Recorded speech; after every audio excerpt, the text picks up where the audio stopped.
رات کے 1 بجے کا وقت تھا۔ یہ منظر ملتان شہر کا تھا، جہاں سنسان سڑک پر ایک گھر کے سامنے کالے رنگ کی کار کھڑی تھی، جس کے بونٹ پر کوئی بڑے مزے سے بیٹھا سامنے ہی موجود اپنے گھر کے اندر کھڑے گارڈ کو دیکھ رہا تھا۔ خان بابا، اب تو میرے ہٹلر باپ بھی سو گئے ہوں گے، اب تو اندر آنے دینا پلیز، مجھے نیند آ رہی ہے۔ کیا چاہتے ہیں آپ کہ یہی کار پر ہی سو کر رات گزار دوں میں؟ وہ کار کے بونٹ سے سر اٹھا کر مزے سے بولا، ایسے جیسے وہ وہاں انجوائے کر رہا ہو۔ سنان پتر، اب میں کیا کروں؟ بڑے صاحب نے سختی سے منع کیا ہے کہ آپ کو گھر میں داخل نہیں ہونے دینا، نہیں تو مجھے نوکری سے ہاتھ دھونا پڑے گا۔ دروازے کے پار کھڑے گارڈ نے صاف گوئی سے کہا، یار خان بابا، کچھ تو خیال کر لیں، فیمس بندہ ہوں، چپے چپے پر میرے فینس رہتے ہیں۔ اب اگر ان میں سے کسی نے مجھے یہاں ایسے دیکھ لیا تو کیا امیج رہ جائے گی میری ان کے سامنے کہ the famous social media star اپنے گھر سے بے گھر کر دیا گیا ہے۔ وہ مصنوعی خفگی سے بولا، سنان پتر، تو پھر آپ کو خود ہی خیال رکھنا چاہیے تھا نا اس بات کا۔ اب میں کیا کر سکتا ہوں؟ آپ خود ہی صاحب جی کو اتنا تنگ کرتے ہو، اس لیے وہ سزا دیتے ہیں، گارڈ نے مصنوعی دکھی لہجے میں کہا۔ خان بابا، جیسی وہ سزائیں دیتے ہیں نا، مجھے تو شک ہونے لگ گیا ہے کہیں وہ میرے ستیلے باپ نہ ہوں۔ تفتیش کروانی پڑے گی اب تو۔ وہ گاڑی کے بونٹ پر سیدھا ہو کر بیٹھتے ہوئے پرسوچ آواز میں بولا، ارے سنان پتر، یہ کیا کہہ رہے ہو؟ صاحب جی نے سن لیا نا کہ آپ ایسے اول فول بول کہہ رہے ہو تو آپ کو ہمیشہ کے لیے ہی گھر سے باہر سلائیں گے، گارڈ نے ڈرتے ہوئے کہا۔ ارے خان بابا، میں کہاں اول فول کہہ رہا ہوں، اب آپ خود ہی بتائیں، کیا سگا باپ کبھی اپنے اکلوتے بیٹے سے ایسا سلوک کرتا ہے؟ نہیں نا، تو ظاہر کے چاولوں میں کچھ تو پیلا ہے، اب تو پتہ لگانا ہی پڑے گا۔ کل ہی ماما کو اپنے سر کی قسم دے کر پوچھوں گا، وہ بتائیں گی سچ۔ وہ دماغ میں نہ جانے کون سے منصوبے بناتے ہوئے بول رہا تھا، اور گھر کے اندر کھڑا گارڈ بس اسے دیکھ کر رہ گیا۔ ویسے سنان پتر، دال میں کچھ تو کالا ہے، یہ تو میں نے سنا ہے، پر یہ چاولوں کی کچھ تو پیلا ہے، اس کا کیا مطلب ہوا؟ گارڈ نہ سمجھی سے بولا۔ ارے خان بابا، اب دال چاول مجھے نہیں پسند ہیں، اس لیے میں نے محاورہ اپنی پسند کا بنا لیا۔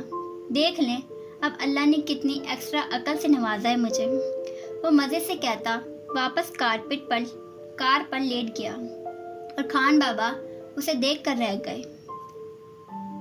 اور پھر اپنی کرسی پر جا کر بیٹھ گئے۔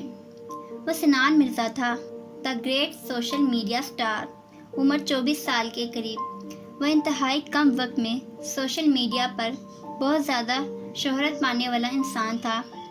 دنیا کے تقریباً ہر کونے میں ہی اس کے فینس موجود تھے۔ اس کے انسٹا اکاؤنٹ، فیس بک اکاؤنٹ، ٹک ٹاک اکاؤنٹ، ٹویٹر اور بھی دوسرے سوشل میڈیا اکاؤنٹس پر ملینز کی تعداد میں فالوورز تھے۔ نہ صرف لڑکیاں بلکہ لڑکے بھی اس کے دیوانے تھے۔ اس کے ڈیمانڈز اس کے فینس کے میسیجز سے بھرے ہوئے تھے، پر اسے کبھی اتنا وقت ہی نہیں ملتا تھا کہ وہ جا کے ان میسیجز کو دیکھے یا رپلائی کرے۔ وہ گاڑی پر لیٹا آسمان کو دیکھ رہا تھا۔ آج ہی اسے ایک مشہور برانڈڈ کمپنی سے ماڈلنگ کی آفر آئی تھی، اور وہ سوچ رہا تھا کہ وہ جائے یا نہ جائے۔ تبھی اس کا موبائل رنگ ہوا۔ اس نے ٹی شرٹ کے اوپر پہنی ہوئی بلیک کلر کی جیکٹ کے اندر کی جیب سے اپنا موبائل نکالا۔ سامنے ہی موبائل کی اسکرین پر میرا بابو کالنگ جگمگا رہا تھا۔ اس نے کال ریسیو کر کے موبائل اسپیکر پر ڈالا اور اپنے سینے پر رکھ کر واپس آسمان کو دیکھنے لگا۔ السلام علیکم بھائیو۔ کسی لڑکی کی چہکتی آواز اس کے کانوں میں پڑی تو اس کے لبوں پر گہرا قسم بکھرا، پر اندھیرے میں واضح دکھائی نہ دیا۔ ہاں چڑیل، بولو، سو گئے داروگا جی یا جاگ رہے ہیں؟ وہ منہ بگاڑتے ہوئے بولا تو بالمقابل نے کہکا لگایا تھا، ہاں سو گئے ہیں، میں آ کر دروازہ کھلواتی ہوں۔ ٹھیک ہے، ہاں جلدی کرو، میرے پیٹ میں اب چوہے جنگ لڑ رہے ہیں۔ وہ گہرا سانس لے کر بولا، ہاں تو کس نے کہا تھا بابا کی بات نہ ماننے کو؟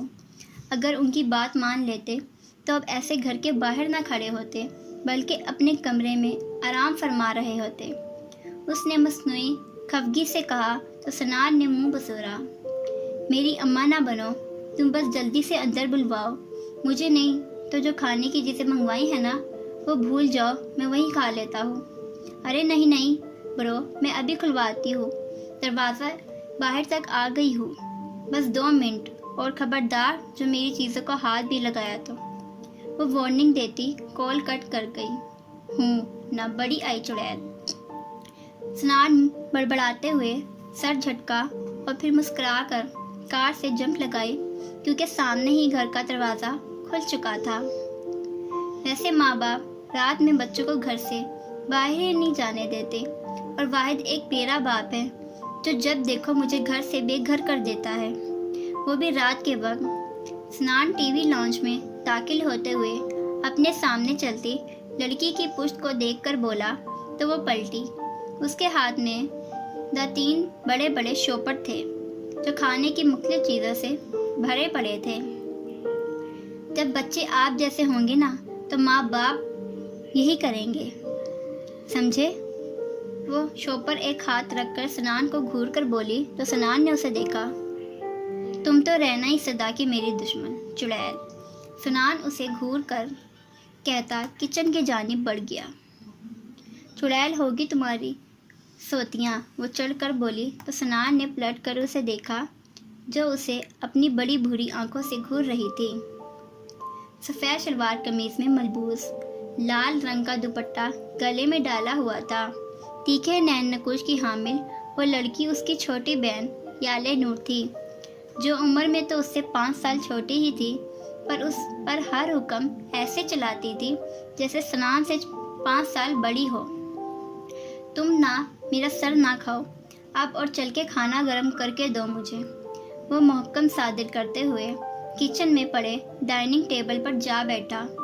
یالے نے اسے گھوری سے نوازتے ہوئے فریج سے کھانا نکالا اور اوون میں رکھا۔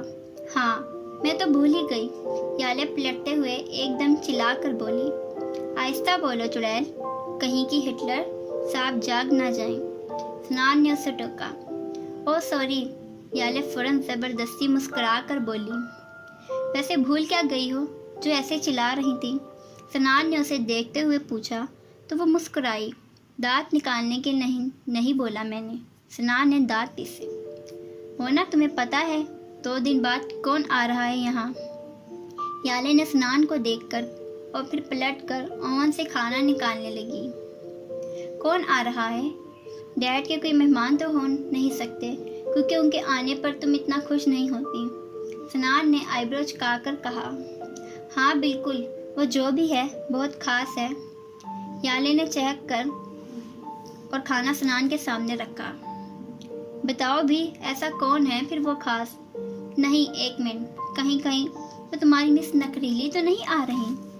سنان جو چڑھتے ہوئے بول رہا تھا ایک دم یالے کو دیکھتا سنجیدگی سے گویا ہوا، لیکن اس کے منہ کے زاویے ایسے بگڑے تھے جیسے کوئی کڑوی چیز منہ میں رکھ لی ہو۔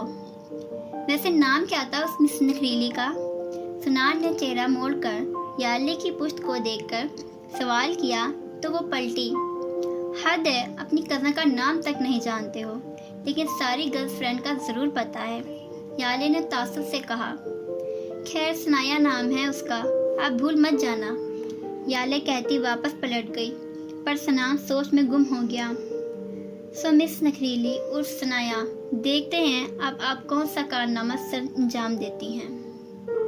وہ پرسوچ آواز میں بولا اور کھانا کھانے میں مگن ہو گیا، بغیر یہ جانے کہ اب کی بار سنایا کا آنا سنان کی زندگی میں کیا اثر چھوڑنے والا تھا۔